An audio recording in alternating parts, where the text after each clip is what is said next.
trenirao sam nogomet, išao u crkvu na vjeronauk, sve šta i druga djeca, s tim da kad sam se krizmao, počeo je moj intenzivniji život. U Novom Zavjetu sam jednostavno pronašao riječi koje su upućene baš meni, moj smisao, moj poziv. Tu su bili svi odgovori na moja životna pitanja i moje samoodređenje. Smisao novicijata Družbe Isusove je da čovjek mladi koji dođe u novicijat upozna samoga sebe, da upozna svoje zvanje, da dođe do jedne jasnoće svoga zvanja, a onda da upozna družbu i što se u družbi radi i gdje bi se on mogao ostvariti. Kogod sam prije imao iskustvo i razmatranja svakodnevnog i molitve i pohođenja svete mise, ipak je ovo jedno drugačije vrijeme gdje čovjek se potpuno posvećuje duhovnom životu i cilj je što više približiti se na osoban način Gospodinu. I to je ono što zapravo ističemo u novicijatu kao najvrijednije iskustvo. Novicijat je za nas vrijeme velike milosti jer produbljujemo svoj osobni odnos sa Bogom, a meni osobno je pomogao da upoznam sebe, da upoznam život u zajednici, odnos sa subraćom.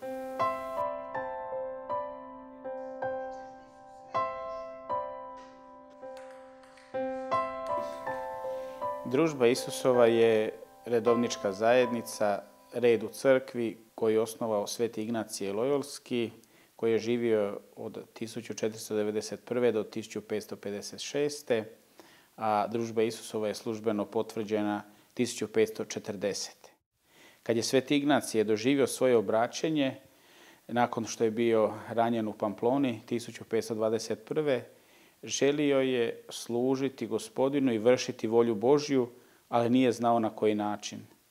To ga je vodilo i do hodočašća u Jeruzalem, i do studija, i do prosjačenja, ali i do okupljanja prvih drugova kojima je davao duhovne vježbe, dakle svoj duhovni doživljaj, svoje obraćanje, svoja duhovna iskustva. I tako se stvorila jezgra prve družbe, Sveti Ignacije sa prvim drugovima, koji nakon što nisu mogli otploviti u Svetu zemlju, dali su se papi na raspolaganje nakon završenih studija u Parizu i svećeničkog ređenja u Veneciji, da bi služili u crkvi u onim poslovima koji su tada bili najpotrebniji. A Sveti Ignacije je vjerovao da papa upravo zna što je najpotrebnije za crkvu.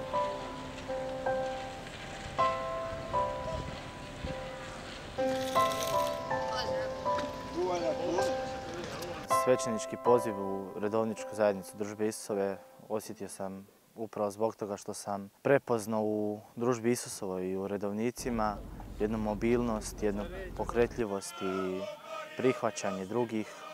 Prva godina je usmjerena više na osobni život novaka, dakle on je usmjeren na preispitivanje svoje odluke, svoga zvanja i svoje duhovnosti.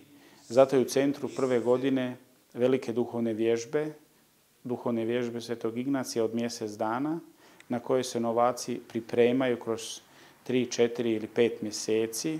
Dakle, uče moliti, upoznaju glavne karakteristike družbe, ignacijevske duhovnosti, da bi onda imali jedan duhovni kapacitet mjesec dana biti u samoći, tišini, šutnji, gdje onda sa svojim Gospodinom mole, razmišljaju o sebi, o svome zvanju, o svome proteklome životu i donose, možemo reći tako, i krucijalne odluke, žele li dalje nastaviti ili možda ne.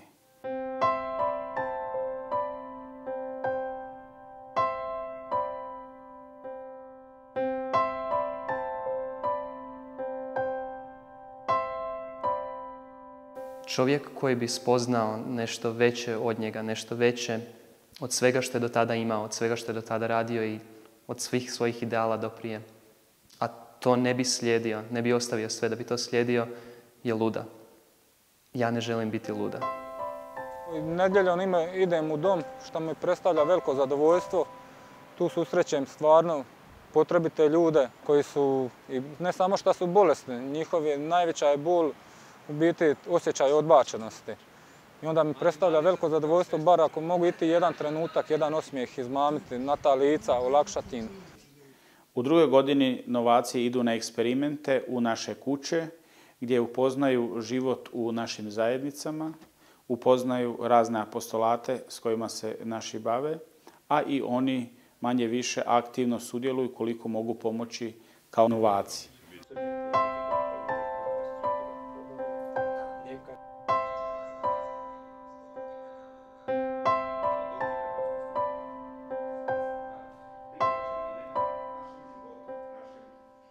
Pa najvažnije i ono što u novicijatu stičemo je da moramo biti otvoreni kamo god nas pošalju i naša družba, a naravno preko družbe i crkva, jer uvijek crkva ima širi pogled nego mi sami kao pojedinci.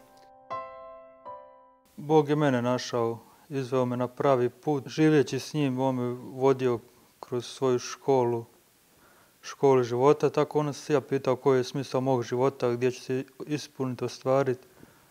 A duhovni poziv nije bio ni na kraj pameti, to sam prvo odbacio, tako da sam se tražio u svim drugim stvarima i dok sam bio u duhovnosti, dok sam išao redovito u crkvu i sve. Ali onda je Bog opet pokucao na moja vrata i rekao da me želi da idem duhovnim putem. Onda se ja pitao kako, zašto, gdje, i tu isto. Molio se na to nakon, razgovarao sa iskusnim svećenicima i napokon sam uz Božju pomoć donio konačnu odluku, tako da sam evo sad tu u novicijatu. Kroz svaki dan shvaćam koliki su moji propusti prema subraći, prema vlastitim odgovornostima u radu, u svemu i kolika je potrebna izgradnja i kolika je važnost na izgradnji samoga sebe u tome.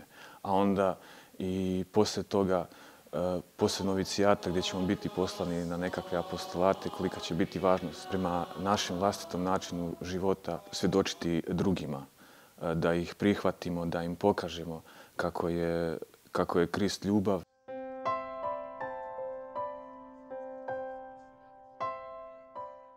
Još prije novicijata ja sam radio s mladima, jedan kamp sam vodio za mlade koji se zove Modrave. I sad kad sam ušao u družbu vidim da me također i moj pater magister i drugi potiču da nastavim taj rad. Tako da sam već bio na 2 eksperimenta u našoj klasičnoj gimnaziji u Osijeku. Volio bih nastaviti taj rad, povezati nekako mlade i kroz te duhovne obnove i s radom s onima kojima je potrebnije u društvu pomoć, kao sa starima, nemoćnima, siromašnima. Također volio bih nastaviti rad sa gluhima.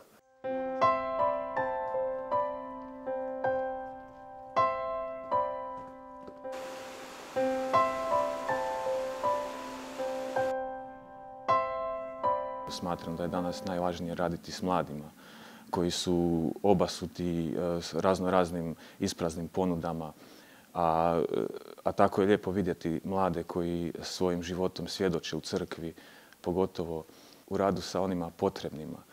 I svjedok sam da danas takvih mladih ima, a i treba ih još više.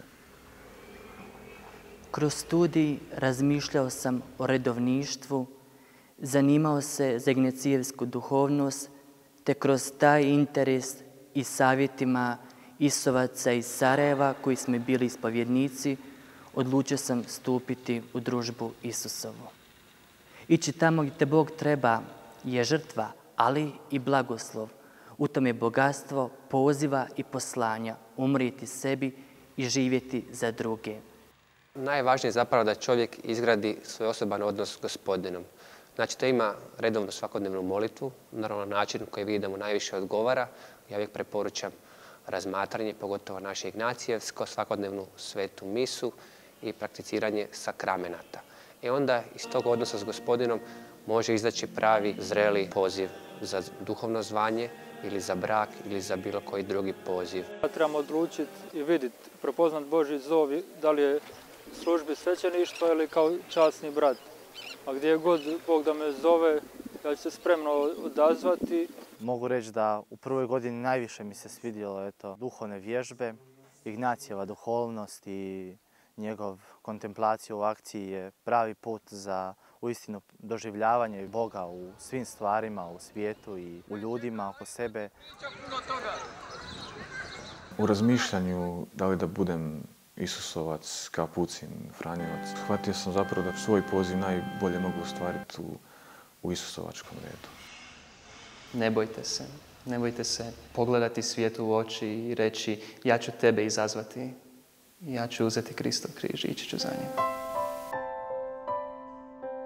Pa mladima bih poručio da jednostavno ne oklijevaju, da otvore svoje srce. Ako itko osjeća svoj poziv, da ga Bog zove, da ne čeka niti jedan trenutak jer propušta jedno divno bogatstvo druženja s Bogom i s bližnjim. Jednostavno neka otvore svoje srce i neka odmah krenu, evo, iz ovih stopa.